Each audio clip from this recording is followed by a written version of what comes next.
जी अस्सलाम वालेकुम। आज की वीडियो का हमारा टॉपिक लेयर पैनल एडजस्टमेंट के ऊपर है। आज की वीडियो में हम देखेंगे कि हम लेयर पैनल को कैसे एडजस्ट कर सकते हैं। आप अपने राइट साइड पे देख सकते हैं मैंने पैनल ओपन किया हुआ है।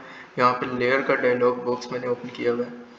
तो सबसे पहले यहाँ पे आपको एक बैकग्राउंड की लेयर नज़र आ रही है। आपने जो भी वर्किंग करनी होती है न्यू लेयर बना के करनी होती है। बैकग्राउंड की लेयर पे आपने कभी भी वर्किंग नहीं करनी होती, वो इन एडिटिंग आपको मसला देता है। यहाँ पे आपने न्यू लेयर बनानी है तो यहाँ पे सिंपल आपको नीचे प्लस का ऑप्शन नज़र आ रहा है। यहाँ पे क्रिएट न्यू लेयर पे आपने क्लिक करके यहाँ पे आपने न्यू लेयर क्रिएट करनी होती है। अगर आपने इसी लेयर की कॉपी लेनी है तो कंट्रोल जे से आप कॉपी ले सकते हैं। अगर आप शॉर्ट की इस्तेमाल नहीं करना चाहते तो लेयर को सिंपल ड्रैग एंड ड्रॉप करके यहाँ पे प्लस पे लेके आए, वो इसकी कॉपी बना देगा। उसके साथ में आपको डिलीट का ऑप्शन नज़र आ रहा है। यहाँ पे मैं डिलीट पे क्लिक करूँगा तो वो लेयर डिलीट कर देगा। यहाँ पे आप बैकग्राउंड की लेयर के साथ देख सकते हैं आपको लॉक का ऑप्शन नज़र आ रहा है। ये बेसिकली लेयर को लॉक करने के लिए यूज़ होता है ताकि आपने जो भी एडिटिंग की है वो आप दूसरी एडिटिंग कर रहे हो वो इधर से उधर मूव ना हो जाए या उस एडिटिंग में मसला ना हो। यहाँ पे सिंपल लेयर है, इसे मैं लॉक कर देता हूँ। ऊपर लॉक का ऑप्शन नज़र आ रहा है, ये भी लॉक हो गई है। इसे अनलॉक करने के लिए सिंपली आपने लॉक पे क्लिक करना होता है और इसकी शॉर्ट की कंट्रोल/ है। और साथ में आपको आई का बटन नज़र आ रहा है। यहाँ से मैं आपको एक रेक्टेंगल बना के दिखा देता हूँ। ये आपको आई का ऑप्शन नज़र आ रहा है। इसमें आई बेसिकली ये हाइड और अनहाइड के लिए यूज़ होता है। इस पर मैं क्लिक करूँगा तो वो लेयर हाइड हो जाएगी। और इसके साथ नीचे आपको लेयर ग्रुप का ऑप्शन नज़र आ रहा है। जैसे मैं इसलिए न्यू लेयर ले लेता हूँ,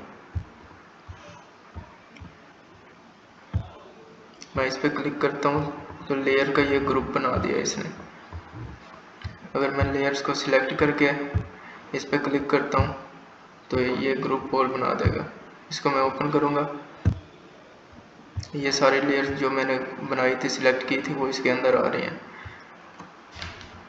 और इसके साथ आपको कैनवास का ऑप्शन नज़र आ जाता है। लेयर मास्क वगैरह इसमें आप ऐड कर सकते हैं। और इसमें आपको फिल्टर्स वगैरह इसमें अपने अपने ऑब्जेक्ट में, जैसे कोई मैं शेप लेता हूँ, शेप में स्ट्रोक वगैरह ऐड करनी है, शेडो ऐड करना है, वो इसमें जाके आप कर सकते हैं। बाकी आपके पास ये बॉक्स जो नज़र आ रहा है ये एडजस्टमेंट ब्राइटनेस वगैरह की एडजस्टमेंट करने के लिए होता है। कलर्स वगैरह जैसे एडजस्ट लेवल्स करने होते हैं, कर्व्स वगैरह एक्सपोजर वगैरह डालना हो अपनी इमेज में, उस पर ये आप डाल सकते हैं। जैसे यहाँ पे मैंने कोई इमेज सेलेक्ट की नहीं हुई इसीलिए आपको शो नहीं कर रहा। ये ब्राइटनेस वगैरह के लिए यूज़ होता है।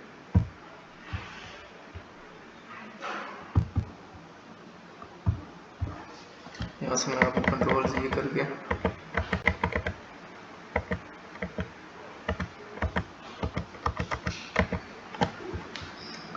यहाँ पे आपने सिंपली अगर न्यू लेयर क्रिएट करनी है तो यहाँ पे क्लिक करें। अगर इस पे ऊपर आप सारी वर्किंग कर सकते हैं। अब आप देख सकते हैं मैं जो भी वर्किंग कर रहा हूँ ये न्यू लेयर के ऊपर ही हो रही है, बैकग्राउंड के ऊपर नहीं हो रही। अगर मैं बैकग्राउंड के ऊपर करता तो ये मूव नहीं हो सकता था। ये देखें, ये न्यू लेयर का फ़ायदा ये होता है ये इजीली मूव हो सकता है। जैसे मैंने यहाँ से एक रेक्टेंगल लिया है, एक मैं सर्कल ले लेता हूँ। सर्कल और रेक्टेंगल को आपने मर्ज करना है तो यहाँ पे आप दोनों को सिलेक्ट कर लेंगे, कंट्रोल ई प्रेस करेंगे तो ये आपस में मर्ज हो जाएंगे। अब मैं इनको जैसे भी मूव करूँगा ये दोनों साथ में मूव होंगे, आप देख सकते हैं स्क्रीन पे।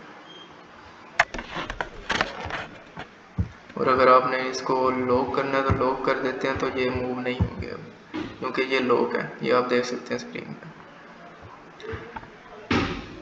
चलें जी, ये short video layer panel adjustment की इतनी सी थी। लेयर पैनल्स में आपके पास यही आ जाता है। मिलते हैं फिर नेक्स्ट वीडियो में, तब तक के लिए अल्लाह हाफ़िज़।